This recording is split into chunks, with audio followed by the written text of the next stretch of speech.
Hello hello hello hello hello hello नमस्कार नमस्कार नमस्कार मेरे प्यारे मित्रों। कैसे हैं आप सभी? बढ़िया। मैं मनोज कुमार वर्मा आप लोगों का तहे दिल से अपने छोटे से चैनल छोटा वीडियो पे तहे दिल से आप लोगों का स्वागत करता हूं और उम्मीद करता हूं आप सबकी पढ़ाई अच्छे से चल रही होगी। तो मैं लेके आ गया हूँ अगला लेक्चर यूनिट एंड मेजरमेंट का। तो हम लोग बात कर रहे थे प्रिंसिपल ऑफ होमोजेनिटी की। प्रिंसिपल ऑफ होमोजेनिटी क्या कहता है कि सेम फिजिकल क्वांटिटी आपस में ऐड हो सकती हैं, सब्ट्रैक्ट हो सकती हैं, और जो मल्टीप्लाई और डिवीजन जो है या मल्टीप्लिकेशन जो है ये अलग अलग फिजिकल क्वांटिटी या सेम फिजिकल क्वांटिटी के बीच में भी हो सकता है। हम लोगों ने बहुत सारे फार्मूलाज देखे हैं या फिर याद दिला सकता हूँ। जैसे मैं आपको बोलूँ कि काइनेटिक एनर्जी का फार्मूला होता है half M we square.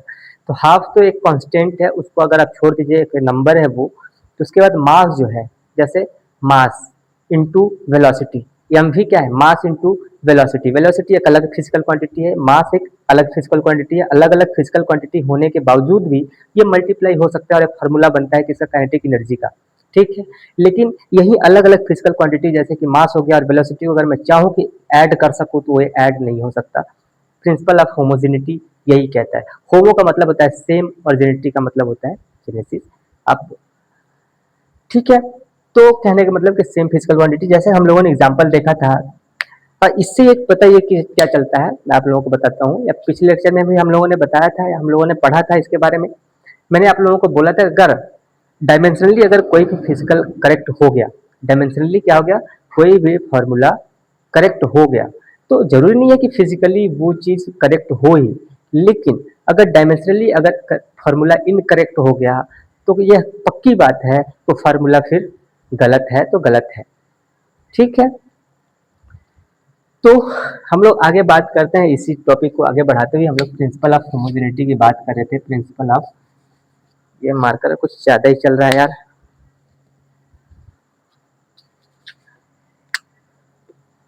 Principle of homogeneity की बात कर रहे थे। किसकी बात कर रहे थे? प्रिंसिपल ऑफ होमोजेनिटी की। ठीक है। हम लोगों ने क्या बोला था, जैसे मान लीजिए मैं एक एग्जांपल पिछले लेक्चर में भी लिया था, अभी भी लेता हूँ कि v equal to u plus a t होता है। v क्या है? v फाइनल मतलब कि फाइनल वेलोसिटी है ना। यू क्या है? v क्या है? Final velocity. यू क्या है? Initial velocity. ठीक है।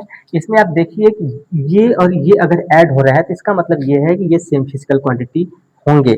ठीक है। अगर ये और ये मल्टीप्लाई हो रहा है, जरूरी नहीं है कि सेम हो सकते हैं, डिफरेंट हो सकते हैं, तो हम इनकी बात नहीं करेंगे जो मल्टीप्लीकेशन में हो रहा है। लेकिन जो भी ऐड हो रहा है ये पक्की बात है कि वो क्या है? सेम फिजिकल क्वांटिटी है। या अगर कोई, अगर उसमें अगर कोई सब्सट्रैक्ट भी हो रहा है तो वो भी पक्की बात है कि सेम फिजिकल क्वांटिटी ही सब्सट्रैक्ट होंगे।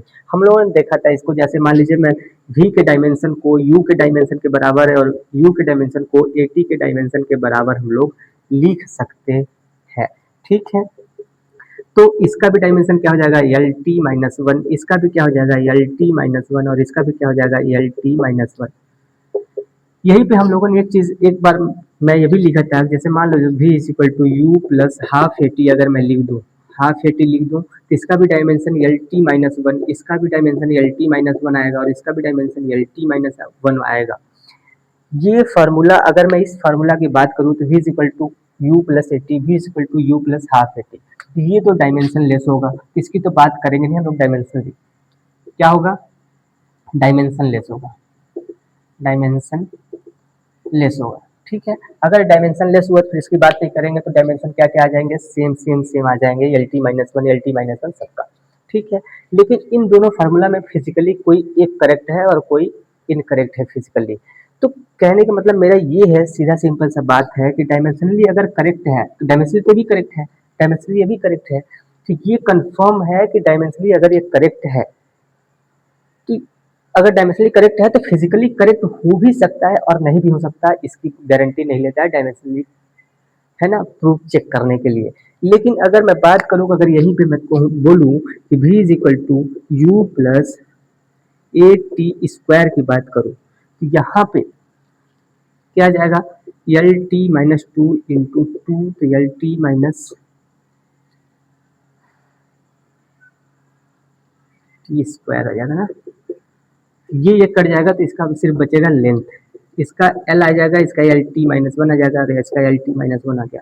तो कहने का मतलब कि अगर ये डायमेंशनली करेक्ट है तो ये कंफर्म नहीं कह सकते फिजिकली करेक्ट है या नहीं, लेकिन अगर डायमेंशनली इनकरेक्ट हो गया तो इसको तो हम बिल्कुल काट सकते हैं कि ये तो रॉन्ग होगा ही होगा, ये तो कभी भी सही नहीं हो सकता। ठीक है ना, ठीक है, हम लोग यहाँ तक बात किए थे। आगे हम लोग चर्चा करते हैं, और भी बहुत सारी हैं बातें करने के लिए। आइए फटाफट से हम लोग देखते हैं और उनको उन पे चर्चा करते हैं।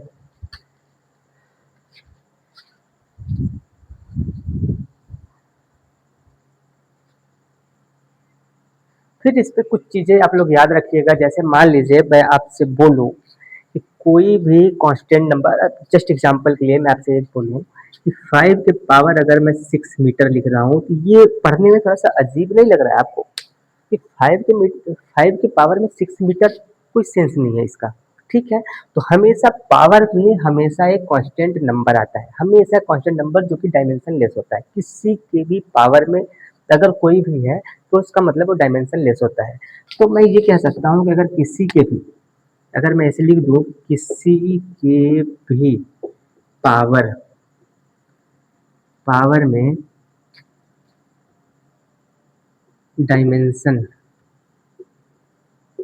लेस क्वांटिटी होता है, ठीक है, क्वांटिटी होता है, डायमेंशन लेस क्वांटिटी होता है, ठीक है, किसी के भी पावर में डायमेंशन लेस क्वांटिटी होता है, या फिर उसके एक्सपोनेंट में, ठीक ना, एक्सपोनेंशियल पावर ही है। अगर जैसे मान लीजिए मैं बोलूं कि ई के पावर अल्फा, तो इसका मतलब ये है कि ये कांस्टेंट नंबर है, कांस्टेंट नंबर है, और ये क्या है, एक कांस्टेंट नंबर है, और इस क्या होगा, अगर कांस्टेंट है तो क्या होगा, डायमेंशन लेस होगा, डायमेंशन लेस होगा। और ये जो ई है इसका कोई ना कोई वैल्यू होता है, जैसे पाई का वैल्यू होता है ना, पाई क्या है, कांस्टेंट नंबर है, कोई ना कोई एक नंबर है, ठीक है, ठीक है, इसका कोई वैल्यू फिक्स है, ठीक है ना, जैसे इसका वैल्यू 22/7 होता है, वैसे भी इसका एक फिक्स वैल्यू होता है। सर वैल्यू वैल्यू के पावर में एक कांस्टेंट नंबर, एक कोई वैल्यू ही तो डायमेंशन लेस होगा। तो हमेशा ये याद रखिए किसी भी चीज के अगर पावर में कोई कुछ भी आ रहा है तो वो डायमेंशन लेस ही होगा, ठीक है। तो कहने का मतलब कि पावर वाला चीज तो डायमेंशन लेस हो गया। अच्छा, अगर पावर में डायमेंशन ले तो एक चीज और देखिए, जैसे मान लीजिए log 100 on base 10 is equal to x है, ठीक है, कैसे पढ़ेंगे इसको, log 100 on base 10 is equal to x. कैसे पढ़ते हैं, लॉग को पढ़ते कैसे, पढ़ने पहले देख लीजिए, log 100 on base 10, log 100 on base 10, इसको बोलते हैं, इसको बोलते हैं बेस। क्या बोलते हैं, ध्यान से देखिएगा, कॉन्सेप्ट है, ठीक है, ध्यान से देखिएगा, समझ में आ जाएगा, बहुत जल्दी, आसान है, बहुत बड़ी बात नहीं है। और इसको बोलते हैं पावर। क्या बोलते हैं, पावर। और इन दोनों का जो निकल के आता है ये होता है वैल्यू, ठीक है।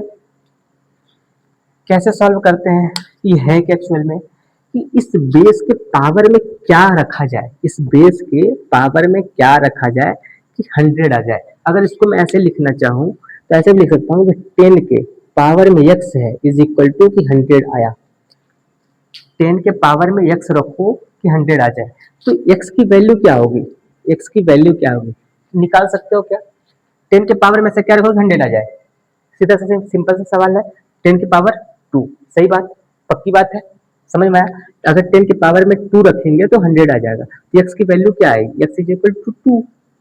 अगर मैं यहीं पे बोलूं कि log 1000 on 100 on base 10 is equal to x है, अगर इसी को लिखने के लिए, अगर सॉल्व करने के लिए मैं क्या लिखूंगा, 10 की power yes x is equal to 10 की पावर x रखो कि 1000 आए, तो 10 की पावर आप क्या रखोगे, 10 की पावर में आप क्या रखोगे, तो x की वैल्यू क्या आ जाएगी 3, 10 की पावर में 3 रखोगे तो क्या आ जाएगा 1000, सही बात है, पक्की बात है।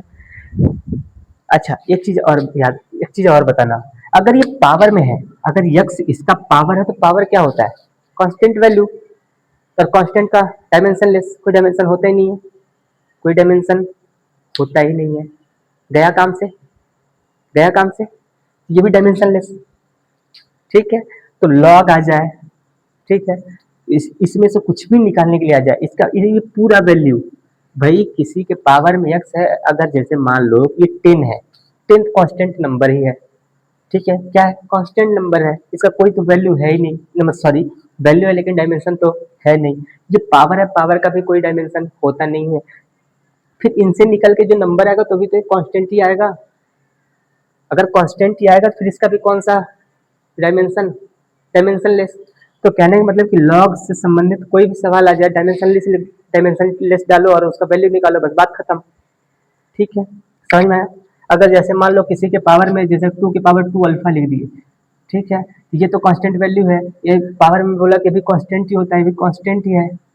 अगर कांस्टेंट है तो 2 alpha is equal to M zero L zero T zero लिख सकते हो, लिख सकते हो नहीं लिख सकते हो। तो अल्फा इज इक्वल टू, ये भी डायमेंशनलेस, ऐसे करके निकाला जा सकता है। जस्ट एग्जांपल के लिए मैंने ऐसे लिख दिया, आगे देखिएगा फिर से। ये लॉग लॉग का समझ में आया, लॉग का समझ में आया, कुछ भी पूछ ले डायमेंशनलेस। तीसरी चीज, जैसे मान लीजिए कोई भी ट्रिग्नोमेट्रिक फंक्शन हो गया, ट्रिग्नोमेट्रिक फंक्शन, ट्रिग्नोमेट्रिक फंक्शन जैसे साइन, कॉस, टेन, सेक, कॉट, कॉसेक, कुछ भी, कुछ भी। एक और कौन सा बच रहा है, साइन, कॉस, टेन, सेक, कॉट, कॉसेक, ठीक है। तो ये वैल्यू भी, अगर मैं बोलूँ यहाँ पे थीटा कुछ भी, अगर ये थीटा होगा, ये भी थीटा होगा, ये भी थीटा होगा, ये भी थीटा होगा, ये भी थीटा होगा, ये भी थीटा है, ठीक है। अगर मैं पूरे साइन थीटा की वैल्यू बोलूँ तो ये क्या हो गया, डायमेंशनलेस। ये याद रखने वाली बात है, ठीक है, डायमेंशन लेस होगा। ठीक, वैसे ही अगर मैं cos थीटा की बात करूँ, किसी भी ट्रिग्नोमेट्रिक फंक्शन जितने भी हैं ये, इन सब का अगर पूरा मैं साइन थीटा की बात करूँ, cos थीटा की, tan थीटा की, cot थीटा की, किसी की भी वैल्यू सबके लिए अप्लाई होता है ये कि डायमेंशन लेस होंगे। अगर ये पूरे डायमेंशन लेस होंगे, और एक चीज आप ये बताओ, साइन अगर मैं थीटा लिख रहा हूँ तो थीटा क्या है, एंगल है, क्या है, एंगल है, और एंगल का हम लोगों ने क्या पढ़ा था, डायमेंशन लेस होता है। थीटा भी क्या निकला, थीटा भी डायमेंशन लेस, थीटा क्या है, डायमेंशन लेस। एक चीज और बताओ, जैसे मैं मान बोल दूं कि 6 मीटर है, इसको 2 पार्ट में डिवाइड करो, तब कोई बोलेगा 4 मीटर प्लस 2 मीटर, 2 पार्ट्स में डिवाइड करने के लिए। कोई बोलेगा 3 मीटर प्लस 3 मीटर, कोई बोलेगा 2 मीटर, सॉरी, कोई बोलेगा 5 मीटर प्लस 1 मीटर। अगर ये 6 मीटर अगर लेंथ का है ये फिजिकल क्वांटिटी, तो अगर इसको डिवाइड करेंगे तो ये अगर इसको तोड़ेंगे तो लेंथ ही तो आएंगे, ये मीटर मीटर में ही आएंगे। अगर किसी फिजिकल क्वांटिटी को आप तोड़ोगे तो अलग अलग फिजिकल क्वांटिटी तो बनेंगे नहीं, सेम फिजिकल क्वांटिटी मिलके तो सेम फिजिकल क्वांटिटी बनाएगा, या सेम फिजिकल क्वांटिटी टूट रहा है तो फिजिकल क्वांटिटी तो सेम ही रहेगा, लेंथ का ही होगा। तो वैसे ही अगर ये थीटा को अगर मैं मान लो लिख दूँ साइन अल्फा प्लस फाई, अगर थीटा को मैंने ऐसे तोड़ दिया, ये भी तो एंगल ही है, ये भी तो एंगल ही है, तोड़ के ही मैंने भले तोड़ के ही लिखा है लेकिन है तो एंगल ही। अगर एंगल प्लस एंगल तभी तो एंगल बनाएगा थीटा। अगर थीटा की वैल्यू है, जैसे मान लो alpha plus phi is equal to theta है, तो ये एंगल, अगर एंगल एंगल मिलके तो एंगल बनाएंगे, तो ये क्या है, एंगल ही है। एंगल डायमेंशन लेस होता है, हम लोगों ने पहले ही पढ़ा है, पहले ही देख चुका है। तो ये पूरा वैल्यू भी डायमेंशनलेस होगा, और ये इसके बीच का जो ये थीटा लिख रहा है, जो भी कोष्टक के अंदर में लिखा जा रहा है, वो भी डायमेंशनलेस ही होगा। इसको भी याद रखने वाली ही बात है, ठीक है, कि आगे काम आएगी। अभी मैं सवाल करवाता हूँ, उनमें ये सब मतलब अभी काम आएंगे, याद रखिए, साथ साथ लिखते चलिए, साथ साथ देखते चलिए, ठीक है, साथ साथ देखते चलिए।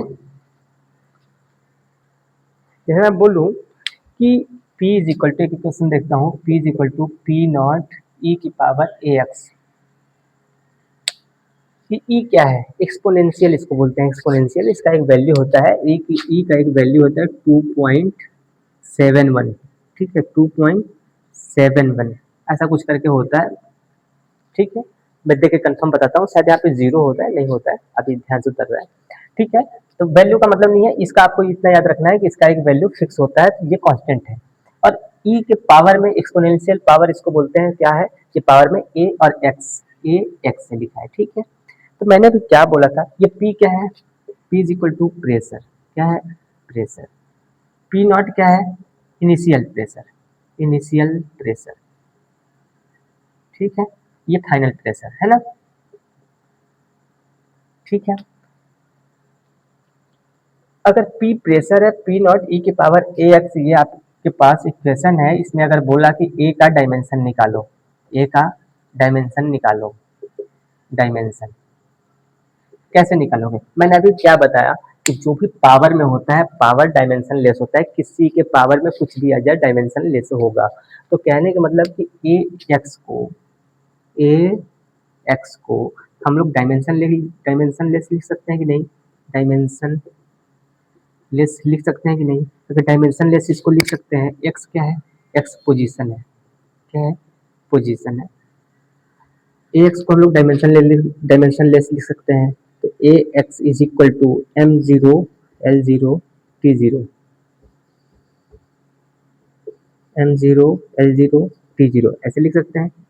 ए का हम लोगों को निकालना है। तो अगर A X is equal to zero का मतलब होता है वन, किसी के पावर में, जैसे मान लीजिए ए के पावर में zero equal to one, m के पावर में zero is equal to one, two के पावर में जीरो वन, थ्री के पावर जीरो वन, 1000 के पावर जीरो वन, 1 लाख के बराबर के पावर में अगर जीरो रख देते हैं वन, ठीक है। किसी के भी पावर में अगर आप जीरो रखो तो उसका मतलब होता है वन। इनके पावर में भी जीरो है, इसका मतलब वन है।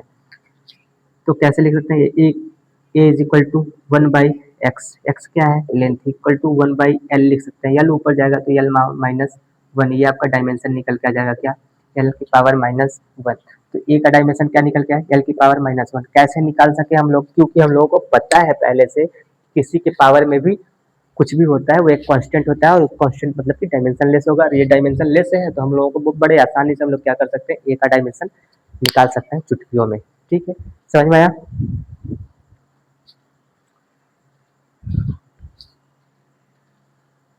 मान लो एक इक्वेशन में लिखता हूँ, X is equal to V naught by alpha one minus E की पावर माइनस अल्फा टी, ये ठीक है। ये एक सवाल है। एक्स क्या है, पोजीशन, एक्स क्या है, पोजीशन। वी नॉट क्या है, कांस्टेंट है, ठीक है। टी क्या है, टाइम है।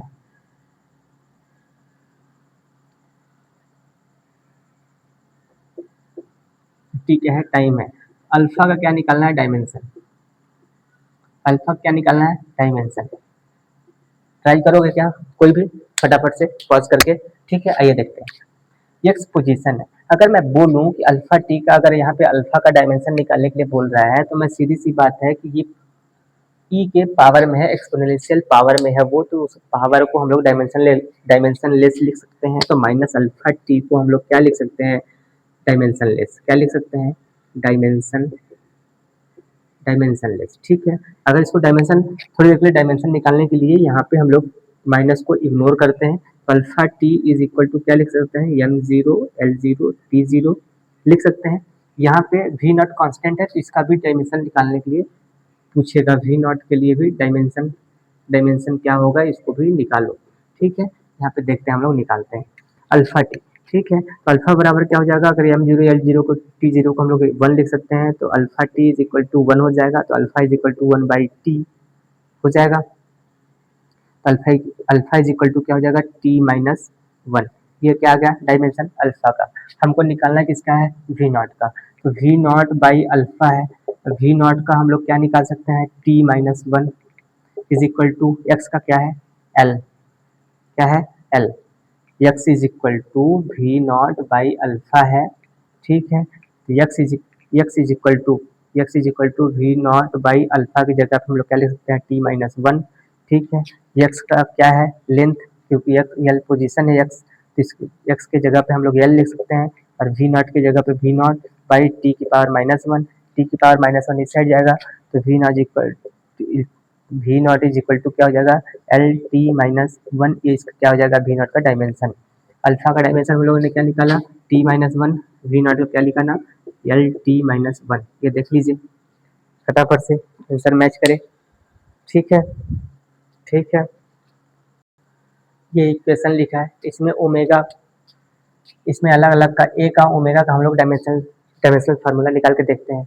अगर मैं बोलूँ आपसे कि ये जो भी लिखा है अंदर में साइन थीटा के जगह पे, जैसे मान लीजिए साइन थीटा हम लोग लिख रहे हैं और थीटा की जगह पे क्या लिखा है, साइन थीटा की जगह पे ओमेगा टी प्लस फाइव, यही लिखा है।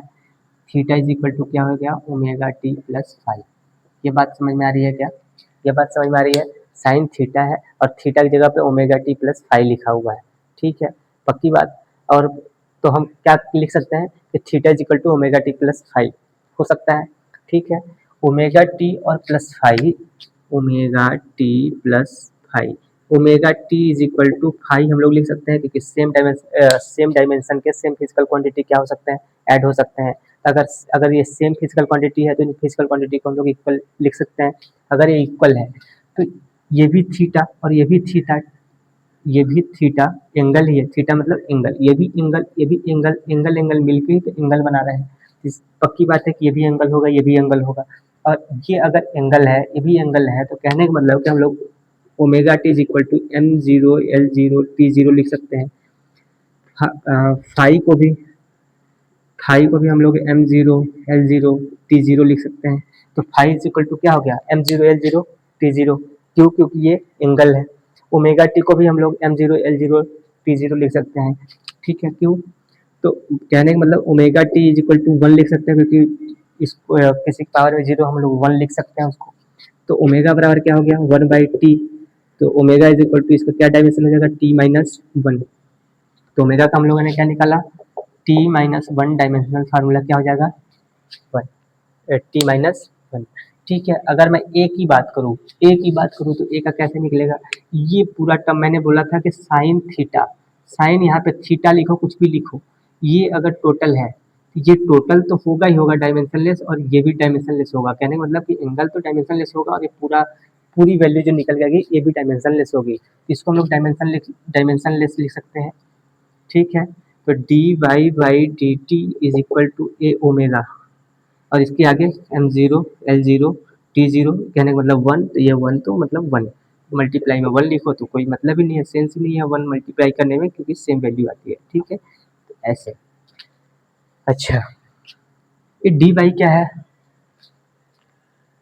डी वाई मतलब change in length, differential form में लिखा है, लेकिन है तो ये change in position with change in time, with respect to time, एक छोटे इंटरवल के लिए, है ना। तो ये क्या है तो भले छोटे इंटरवल के लिए लिखा है, डिफरेंशियल फॉर्म में लिखा है, लेकिन है तो ये पोजीशन, ये है टाइम, तो छोटे फॉर्म में ही। तो कहने का मतलब कि डी वाई को हम लोग पोजीशन है तो उसको एल लिख सकते हैं, लेंथ का लिख सकते हैं डायमेंशन, और टी को टाइम का डायमेंशन लिख सकते हैं तो इसको टी लिख सकते हैं, is equal to A omega. Omega का हम लोगों ने क्या निकाला, टी माइनस वन, तो L by T is equal to A T minus one, ऐसे लिख सकते हैं। किसको किसको समझ में आया थोड़ा सा देख लीजिए, आराम से देख लीजिए कि मैं ये कह रहा हूँ कि D Y by D T लिखा है change in position with respect to time. ठीक है, तो चेंज डिवाइडेड बाई टाइम मतलब पोजीशन डिवाइडेड बाई टाइम, छोटे इंटरवल में चेंज देखना है, लेकिन है तो ये अगर पोजीशन है तो है तो ये चेंज का ही डायमेंशन, चेंज का ही सॉरी, अगर है तो लेंथ ही फिजिकल क्वांटिटी में, और ये टाइम का ही फिजिकल क्वांटिटी है। फिजिकल क्वांटिटी है, ये अलग है और ये अलग है, ये लेंथ का है और ये टाइम का है। तो लेंथ को एल से रिप्रेजेंट कर सकते हैं और टी को, टाइम को टी से। ठीक है, और ए ओमेगा, क्योंकि ये साइन थीटा, अगर थीटा क्या है ओमेगा टी प्लस फाइव है तो ये थीटा की वैल्यू, तो साइन थीटा हम लोग क्या कर सकते हैं, पूरे को डायमेंशन लेस लिख सकते हैं। तो डायमेंशन लेस मतलब मल्टीप्लाई में वन, तो ए ओमेगा इंटू वन मतलब ए ओमेगा। तो D Y by D T Y मतलब कि लेंथ, टी टाइम का मतलब कि T is equal to A omega, ऐसे लिख सकते हैं। ओमेगा का हम लोगों ने पहले लिखा है डायमेंशन फार्मूले टी माइनस वन, ओमेगा की जगह पे टी माइनस वन लिख दिया। इसको इस साइड लेके आओ, L by T into T minus one. ठीक है, तो ये कट गया, ए इज इक्वल टू क्या आ जाएगा, लेंथ का डायमेंशन, समझ में आया, ए इज इक्वल टू क्या आ जाएगा, एल, ये डायमेंशन। ओमेगा का और ए का निकल क्या गया, समझ में आया क्या, समझ में आया, फटाफट से। ला देखिए एक सवाल है कि क्वेश्चन लिख रहे हैं p प्लस ए बाई भी स्क्वायर 1 - v माइनस भी है शायद is equal to R T. Confirm कर लेता है ये क्वेश्चन सही है, v माइनस बी है यहाँ पे, b माइनस भी या v माइनस बी कुछ भी, v माइनस बी, ठीक है। ये क्वेश्चन देखिए, v माइनस बी, ठीक है। इसमें आपको बोला ये प्रेशर है, ये क्या है, p is equal to pressure, v is equal to volume, ठीक है। r क्या है, गैस कांस्टेंट है, t क्या है, टेम्परेचर है, ठीक है।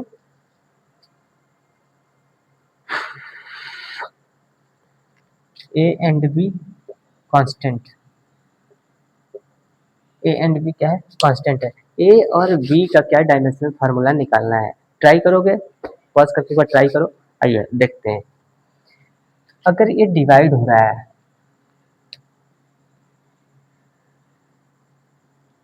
तो कहने का मतलब ये है कि v इज इक्वल टू हम लोग b लिख सकते हैं कि नहीं लिख सकते हैं, क्योंकि ये अगर सब्ट्रैक्ट हो रहा है तो सब्ट्रैक्ट हो रहा है तो फिजिकल क्वांटिटी सेम है, तो सेम फिजिकल क्वांटिटी को हम लोग ऐसे लिख सकते हैं, इसका डायमेंशन फार्मूला इसका डायमेंशन फार्मूला सेम आएगा, तो वॉल्यूम का एल एल की power Q is equal to B, इसका डायमेंशनल फार्मूला क्या आ जाएगा, एल की पावर क्यू आ जाएगा, आ जाएगा। ठीक वैसे ही ए अपॉन भी के power 2 is equal to P, ये हम लोग लिख सकते हैं क्योंकि ये दोनों ऐड हो रहे हैं, अगर ऐड हो रहे हैं ये दोनों क्या है, सेम फिजिकल क्वांटिटी, अगर सेम फिजिकल क्वांटिटी है तो इनके डायमेंशन फार्मूला को हम लोग सेम लिख सकते हैं।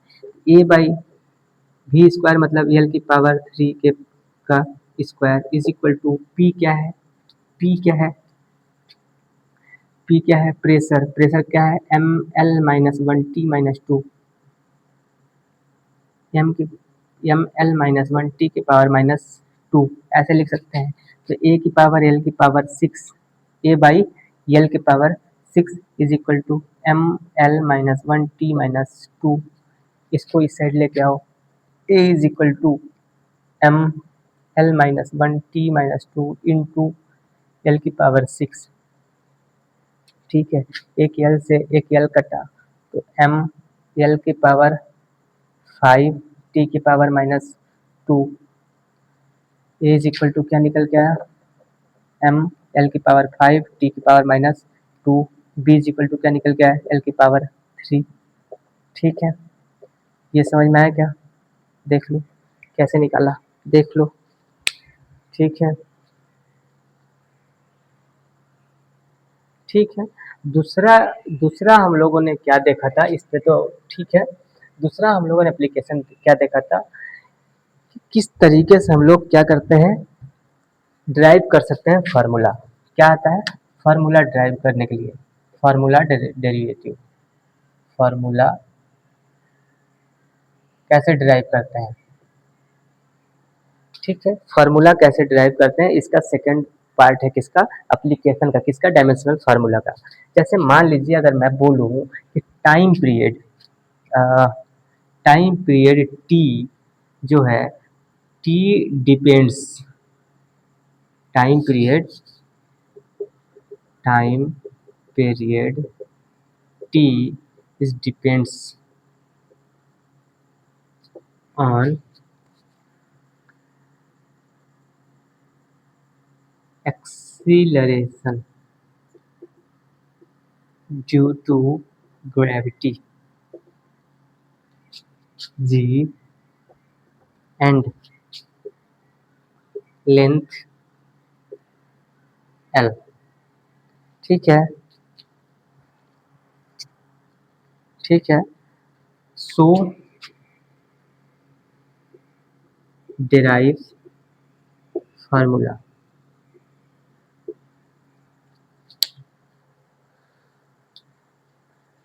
कुछ भी लैंग्वेज में लिख सकता है कि या तो इनके ऊपर किस तरीके से डिपेंड कर रहा है वो आप बताइए, to check the dependency of physical quantity. ठीक है, to check dependency of this physical quantities. कौन कौन सी physical quantity? Time period T, G और L, length, acceleration due to gravity और टाइम पीरियड। या फिर कह सकता है कि ये अगर इन पे डिपेंड कर रहा है तो ड्राइव फार्मूला ड्राइव कीजिए।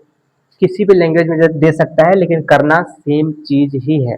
ठीक है, डायमेंशनली किस तरीके से डिपेंड कर रहा है या फिर कैसे इसका फार्मूला ड्राइव होगा, आइए ये देख रहे हैं हम लोग। ये क्या बोल रहा है कि टाइम पीरियड टी, टी किस पे डिपेंड कर रहा है? किस पे डिपेंड कर रहा है? ग्रेविटी जी पे। मतलब डायरेक्टली डिपेंड कर रहा है। डायरेक्टली मतलब डायरेक्टली प्रोपोर्शनल है किसके? ग्रेविटी जी के। ठीक है, दूसरी बात ये तो पहला बोला। दूसरा क्या बोला कि टी डायरेक्टली प्रोपोर्शनल है किसके? लेंथ के, एल, लेंथ के। ठीक है, किस पे डिपेंड कर रहा है? लेंथ पे। ठीक है, इसको हम लोग ऐसे लिख सकते हैं क्या कि टी जो है किसके किसके किसके प्रोपोर्शनल है? जी के और एल के। ऐसे लिख सकते हैं हम लोग। टाइम पीरियड किसके? जी के और एल के। अगर इसको मैं कांस्टेंट बोलूं, इसको क्या बोलना है? डायमेंशन। अगर इसको अगर हम लोग डायरेक्टली प्रोपोर्शनल को हटाएंगे तो टी इज इक्वल टू एक कोई कांस्टेंट सी आएगा और यहाँ पे जी और एल, क्योंकि डायरेक्टली प्रोपोर्शनल हटाते हैं, डायरेक्टली प्रोपोर्शनलिटी का जो साइन है उसको हटाते हैं तो ये कांस्टेंट आता है सी और ये जी और एल। इसको हम लोगों को क्या रखना है? इसको क्या रखना है हम लोगों को? Dimension less constant. ठीक है, dimension less constant. Dimension less constant मानना है। तो अगर डायमेंशन लेस है तो इसका मतलब यहाँ पे हम लोग 1 लिख सकते हैं या फिर इसको हटा सकते हैं, इसको यहाँ पे से रिमूव कर दीजिए। तो क्या आ गया? T is equal to G into L. ये आ गया, ये आ गया। अब इनका क्या है? डायमेंशनल फार्मूला लिखिए, टी की पावर -1। ठीक है, अच्छा एक चीज मैंने ये नहीं बोला कि यहाँ पे है टी के डायरेक्टली प्रोपोर्शनल जी के पावर, जैसे मान लीजिए ए और एल के पावर में बी, क्योंकि ये नहीं पता है कि किस तरीके से डिपेंड कर रहा है, बस इन पे डिपेंड कर रहा है ये बताया। तो मेरे को ए का और बी का वैल्यू निकालना है कि किस तरीके से डिपेंड कर रहा है, और मेन फार्मूला यही देंगे, ए एंड बी ही देंगे। अब इनका जो है तो यहाँ से क्या आ जाएगा कि T is directly proportional to G के पावर ए, एल के पावर में बी। ठीक है, अब इनको जो है इनका डायमेंशन फार्मूला लिखिए। जो टाइम पीरियड है, टाइम पीरियड का क्या होता है? टी इज इक्वल टू, ठीक है, इज इक्वल टू जी। जी का क्या होता है? एल टी माइनस टू की पावर ए इंटू एल, एल का एल है यहाँ पे बी। ठीक है, इनको इकट्ठा लिख लीजिए, जैसे एल को ऐसे लिखा जा सकता है। ठीक है, T is equal to L, L की पावर ए प्लस एल की पावर बी, एल के power A plus B. T की power -2 into A, -2a plus B. ठीक है,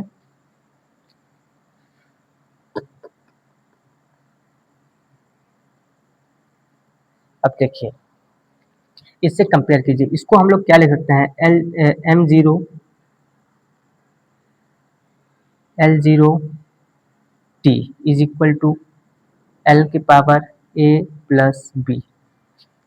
एल की पावर में क्या है? जीरो, इसकी एल की पावर में ए प्लस बी।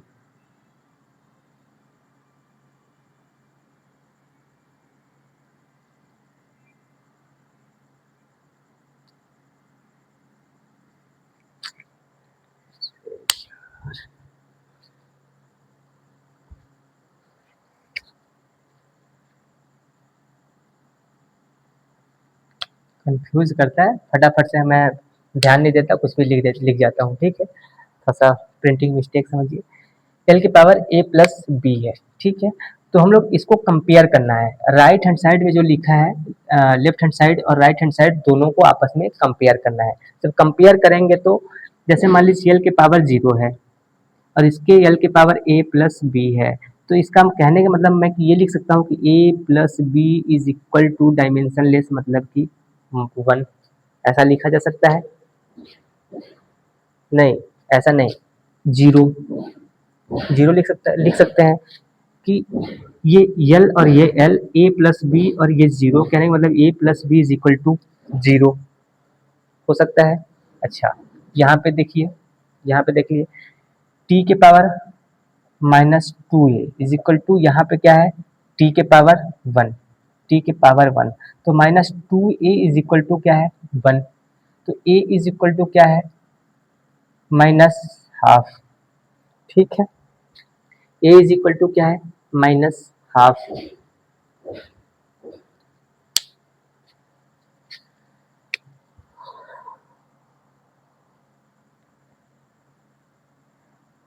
इसको पूरा को लिखिए, -12 plus b is equal to 0, तो -12 b is equal to half. तो क्या वैल्यू निकल के आया, a इज इक्वल टू -12 और b is equal to half निकल के आया।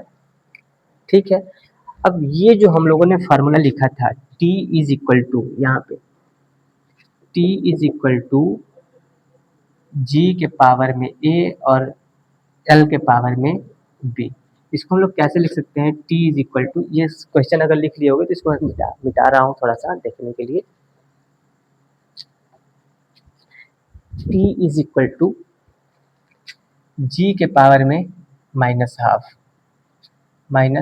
क्योंकि a का हम लोगों ने वैल्यू क्या निकाला है, a का -12 इंटू एल के पावर में b मतलब हाफ। ठीक है, क्योंकि b का हम लोगों ने क्या निकाला, हाफ।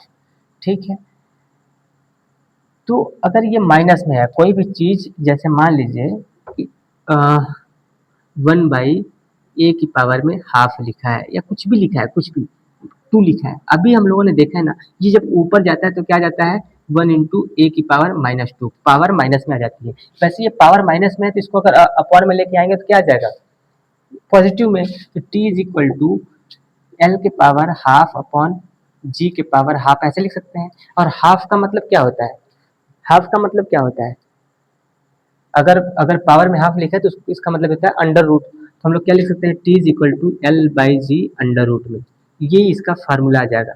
यहाँ पे कुछ कांस्टेंट होगा, उस कांस्टेंट का वैल्यू हमको नहीं पता है, जो कि डायमेंशनलेस होता है, जो पहले निकल के आया था, जो बताया था कि इग्नोर कर दो इसको, t अगर इसको प्रोपोर्शनलिटी का जो साइन हटाएंगे, उसको हटाएंगे तो यहाँ पे कांस्टेंट c आता है, कुछ भी आप लिख सकते हो, कांस्टेंट आता है, मतलब कि कांस्टेंट इंटू जी के पावर a इंटू एल के पावर b। ठीक है, ऐसे लिख सकते हैं। तो इसको जो हम लोगों ने हटाया था वो कुछ भी आएगा, वैल्यू आ भी सकता है, नहीं भी आ सकता है, वो हमको नहीं पता, लेकिन इतना पता है कि t इस तरीके से अंडर रूट एल और अंडर रूट जी पे डिपेंड करेगा। इसका कैसे, टी कैसे जो है, टी इसको कैसे कहेंगे कि टी कैसे डिपेंड कर रहा है जी पे, रूट जी पे। ठीक है, अपॉन में, या फिर ऐसे कह सकते हैं कि टी जी के पावर -12 के साथ में डिपेंड कर रहा है, और एल के साथ में कैसे डिपेंड कर रहा है, एल के पावर हाफ के साथ में, उसका फार्मूला ये निकल कर आ जाता है। ठीक है, ठीक है, वहीं पे अगर ए और बी का वैल्यू भी पूछ सकता है, ए और बी का वैल्यू भी पूछ सकता है, या हो सकता है कि फार्मूला पूछ ले, तो फार्मूला इस तरीके से निकल के आएगा। समझ में आया क्या, समझ में आया? अगर मैं एक क्वेश्चन लिखूं,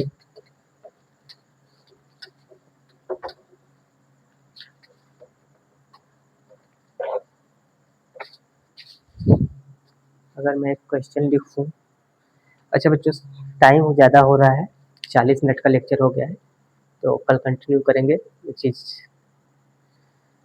आज थोड़ा ज़्यादा हो रहा है, तो अभी कुछ वैल्यू में बता देता हूँ, कुछ प्रीफिक्सेस यूज होते हैं यूनिट के पहले, कुछ यूज होते हैं, जैसे डेका हो गया, किलो हो गया, हेक्टा हो गया, इन सब चीज़ों को तो मैं यहाँ पे लिख दे रहा हूँ, उसको आप लोग याद रखिएगा। फिर कल ये इसका जो एक और पार्ट है जो यूनिट कन्वर्जन वाला, उसको भी सीखेंगे और इसको भी करके कंप्लीट करेंगे। इसके बाद फिर सिग्निफिकेंट फिगर वगैरह और एरर एरर वगैरह पे बात करेंगे, फटाफट से चैप्टर कंप्लीट करेंगे, ठीक है। मैं वो वैल्यू लिख दे रहा हूँ, आप लोगों को याद कर लीजिएगा। ये वैल्यू कुछ याद कर लीजिएगा, जैसे मान लीजिए किसी भी वैल्यू के आगे डेका, हेक्टा, किलो, मेगा, ये प्रीफिक्सेस हैं। क्या है? प्रीफिक्सेस, जो कि यूज होते हैं। जैसे मान लीजिए हम लोग मास यूनिट के लिए अगर ग्राम के लिए यूज कर रहे हैं, ग्राम के लिए, तो ठीक है। तो कैसे यूज करेंगे? डेकाग्राम, हेक्टा, किलोग्राम, मेगाग्राम, ठीक है, इस तरीके से। या जैसे मान लीजिए लेंथ के लिए यूज कर रहे हैं तो decimetre, centimetre, millimetre, decametre, hectometre, kilometre, ऐसे इस तरीके से। तो इनको जैसे वाट के लिए यूज कर रहे हैं तो किलो वाट, डेसी वाट, मिली वाट, नैनो वाट, ऐसे यूज करते हैं। ये कुछ प्रीफिक्सेस हैं जिनको यूज करते हैं। जैसे मान लीजिए अगर थोड़ी देर के लिए कि मेरे को लिखना है 10 ग्राम है, अगर इसको किलोग्राम में लिखना है तो कैसे लिखेंगे कि ये 10 के पावर 10 ग्राम को अगर किलोग्राम में लिखना है तो इसको क्या करेंगे? 10 की पावर 3 इंटू ये 10, इस तरीके से, ठीक है ना, क्योंकि इसको किलोग्राम में कन्वर्ट करना है। तो अगर किलो का मतलब होता है 10 की पावर 3, ठीक है ना। हेक्टा का मतलब होता है 10 की पावर 2। अगर हेक्टा हेक्टा वर्ड जैसे मान लीजिए कि 3 किलो लिखा है, अगर मान लीजिए 3 किलो लिखा है, 3 किलो, तो किलोग्राम, 3 किलो मतलब कि किलो का मतलब होता है, अगर इसको ग्राम में लिखूं तो 3 किलोग्राम, किलो का मतलब 10 की पावर 3 और ग्राम कितना है? इंटू 3, इसको ग्राम, ऐसे इसको कैसे पढ़ सकते हैं? 3, इसको किलो मिला के 3 किलोग्राम। तो ये कुछ प्रीफिक्सेस है, यूज होता है, ये हम लोग यूनिट कन्वर्जन में पढ़ेंगे और उसको और अच्छे से देखेंगे, समझेंगे। कुछ होता है, इसको याद कर लीजिएगा, ठीक है। बहुत आसान है। एक कोई वैल्यू, एक रेफरेंस पॉइंट मान लिया गया, जैसे मान लीजिए मीटर के लिए, तो 1 मीटर हो गया। इसके बाद अगर डेकामीटर करेंगे तो 10 की पावर 1 डेकामीटर।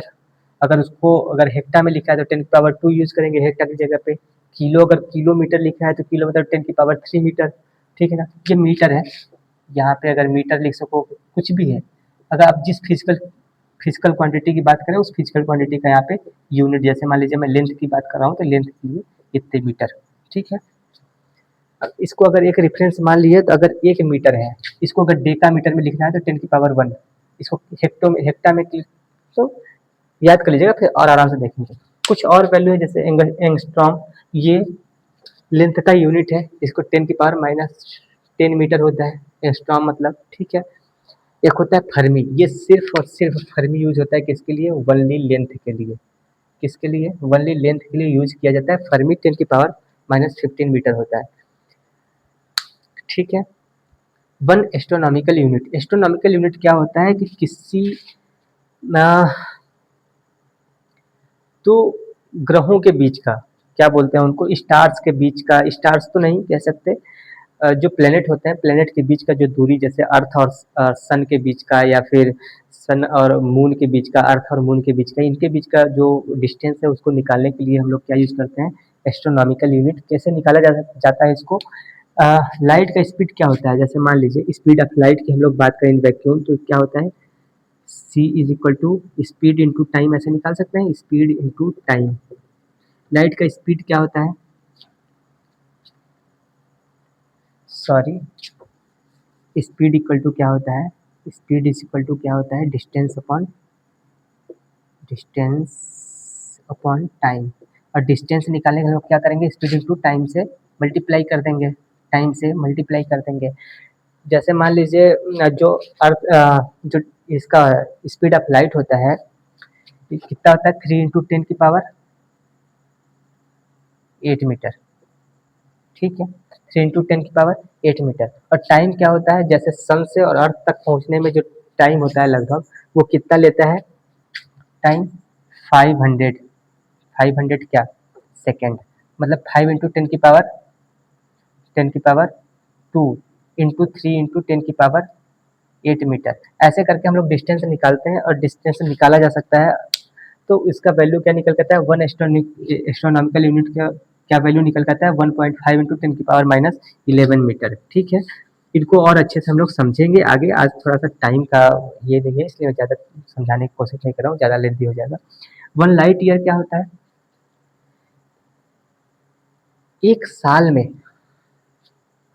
एक साल में जैसे 500 सेकंड में इतना टाइम ट्रेवल करता है, ठीक है, 1 एस्ट्रोनॉमिकल यूनिट। तो ये बोलो कि एक साल में जो एक साल में जो लाइट होता है, लाइट का जो स्पीड होता है distance travelled by light in one one year, earth का जो भी एक साल होता है उतने में लाइट जितना डिस्टेंस ट्रेवल कर लेता है उसको क्या बोलते हैं, उसको क्या बोलते हैं, लाइट ईयर। उसका वैल्यू क्या होता है, एक साल में कितना ट्रेवल कर लेता है, सॉरी यहाँ पे माइनस नहीं होगा, यहाँ पे प्लस होंगे। तो कितना कि कितना ट्रेवल कर लेता है, 1.46 इंटू 10 की पावर 15 मीटर तक एक साल में लाइट इतना ट्रेवल करता है। तो ये एक लाइट ईयर में डिस्टेंस मापने का भी क्या है, ये भी क्या है, एक यूनिट है, बहुत ज़्यादा लेंथ मापने के लिए। वैसे पार्सेक होता है, पार्सेक क्या होता है कि जैसे मान लीजिए ये ये 1 एस्ट्रोनॉमिकल यूनिट के बराबर जब उसका आर्क हो लाइट का, और कितना 1 सेकेंड 1 सेकेंड एंगल पे 1 सेकेंड एंगल पे 1 एस्ट्रोनॉमिकल यूनिट के बराबर जब उसका आर्क हो और इतना जब लाइट ट्रेवल कर ले तो उसको क्या बोलते हैं, पार्सेक। उसका क्या होता है, 3 × 10 की पावर 16 मीटर। ये भी क्या होता है, एक डिस्टेंस का यूनिट होता है। इस पे हम लोग डिटेल में बात करेंगे, 45 मिनट हो गया, ठीक है। इस पे हम लोग फिर से चर्चा करेंगे अगले लेक्चर में, फिर देखेंगे। तब तक के लिए ओके बाय। आप लोग इसको याद करके आइएगा, ये वैल्यू रटी होनी चाहिए। इसके बाद फिर हम लोग अच्छे से और देखेंगे, ठीक है, बाय।